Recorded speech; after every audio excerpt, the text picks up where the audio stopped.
उसके बाद काम फिर अपने आप खुद आपको ढूंढते हुए आएगा। जैसे अभी हम जब गोरखपुर में शूट कर रहे हैं तो हमारे सेट पे जितने भी बच्चे आते हैं वो जब ये कहते हैं कि हमको एक कोई छोटा सा रोल करना है, तो कल ही हम लोग एक शादी का सीक्वेंस शूट कर रहे थे और उसमें 3 नए बच्चे गोरखपुर के आए और उन्होंने पूरा डांस वांस किया, बहुत अच्छे से एक्टिंग किया और उनको वो प्लेटफॉर्म मिला, उनको काम आता था इसलिए वो कर पाए। तो ऐसे जब लोग सीखे हुए रहेंगे, चाहे डांसिंग स्कूल्स में चाहे एक्टिंग स्कूल्स में, उनको काम आता होगा तो काम अपने आप उनको ढूंढते हुए उनके पास पहुंच जाए। मैम एक चीज सवाल है, जैसे पूर्वांचल पिछड़ा क्षेत्र माना जाता है, मानसिक लोग पिछड़े रहते थे, आप एक लड़की होकर इंडस्ट्री में आई, तो क्या आपको इनकी इच्छाओं का सामना करना पड़ा? नहीं, मैं बहुत भाग्यशाली रही हूँ इस मामले में कि मेरे परिवार ने हमेशा हर कदम पे मेरा साथ दिया है, चाहे वो मेरे पेरेंट्स हो, मेरे चाचा चाची हो या यहाँ तक कि मेरी दादी हो।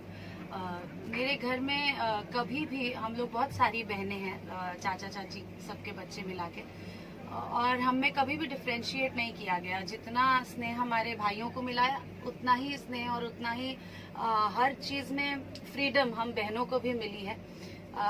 पर हाँ, कभी कभी ये सुनने में मिलता है कि यहाँ पे परमिशन नहीं देते हैं लोग, तो मैं इतना ही रिक्वेस्ट करूंगी कि आप लोग ट्रस्ट कीजिए अपने बच्चों पे और उनके साथ शूट पर जाइए, उनको थोड़ा समय दीजिए, उनको ग्रूम कीजिए, ताकि उनको कभी भी फ्यूचर में ऐसा ना लगे कि अगर मेरे पेरेंट्स ने साथ दिया होता तो शायद मैं बहुत कुछ अच्छा कर लेती और पापा ने मना किया इसलिए नहीं कर पाई।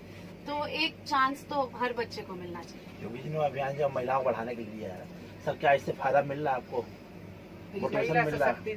बिल्कुल बिल्कुल, क्यों नहीं। हम लोगों को बहुत हिम्मत मिलती है जब हम देखते हैं कि हमारी गवर्नमेंट, हमारे सीएम इतने ज्यादा स्टेप्स ले रहे हैं वुमेन एम्पावरमेंट के लिए, और जब पता होता है कि आपके साथ कोई खड़ा है इस मामले में तो अपने आप एम्पावरमेंट अपने अंदर से बाहर आती है। मैम सभी जैसे सांसद से दावेदारी की है, रवि किशन जी भी किए, तो क्या आप जो भोजपुरी बॉलीवुड से संबंधित है जो है, तो क्या आप भी राजनीति में एंट्री करेंगी?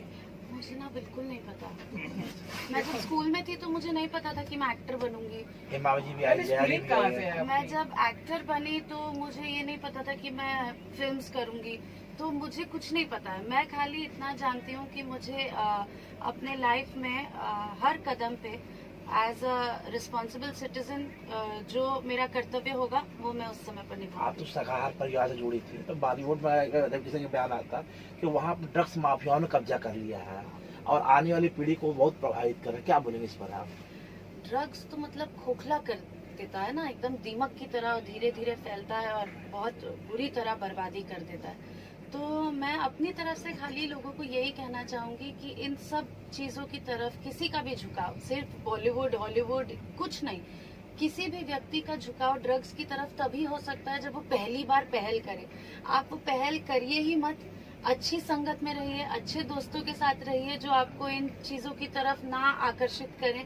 और मैं बस यही प्रे करूंगी कि आप सब स्वस्थ रहें और इन घटिया चीजों से जितना ज्यादा हो सके दूर रहें।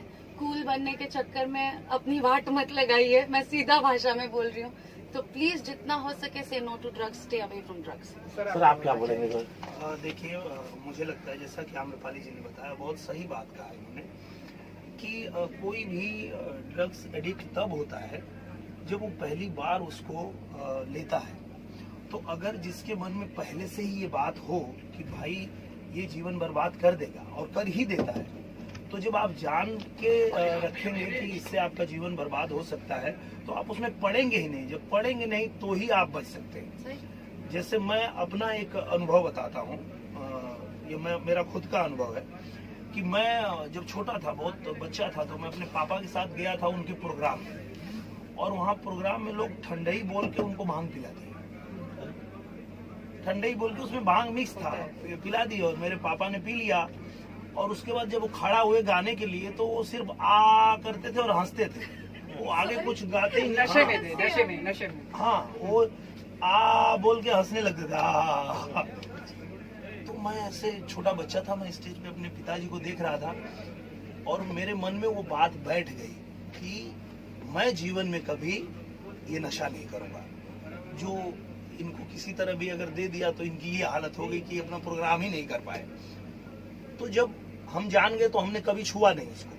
तो यही होना चाहिए इंसान को कि अगर किसी को भी आप देख रहे हैं कि कोई पी के बर्बाद हो गया, कोई नशा करके मर गया, तो आप जान जाइए कि अगर आप करेंगे तो आपका भी वही हाल होगा। तो जान जाएंगे तो उसको छुएंगे नहीं, यही रास्ता है, दूसरा तो कोई रास्ता है नहीं। और इतनी डॉक्यूमेंट्रीज, इतनी फिल्में बनी है इस चीज के बारे में अवेयरनेस क्रिएट करने के लिए। तो हम लोग जो बहुत ज्यादा टाइम बहुत सारी चीजें ऐसे स्क्रॉल कर करके मोबाइल पे देखते रहते हैं, तो हमें इसमें भी थोड़ा इन्वेस्ट करना चाहिए समय कि हम ऐसी अवेयरनेस वाली डॉक्यूमेंट्रीज को देखें और उससे सीख लें। क्योंकि जब हम देखते हैं यूथ को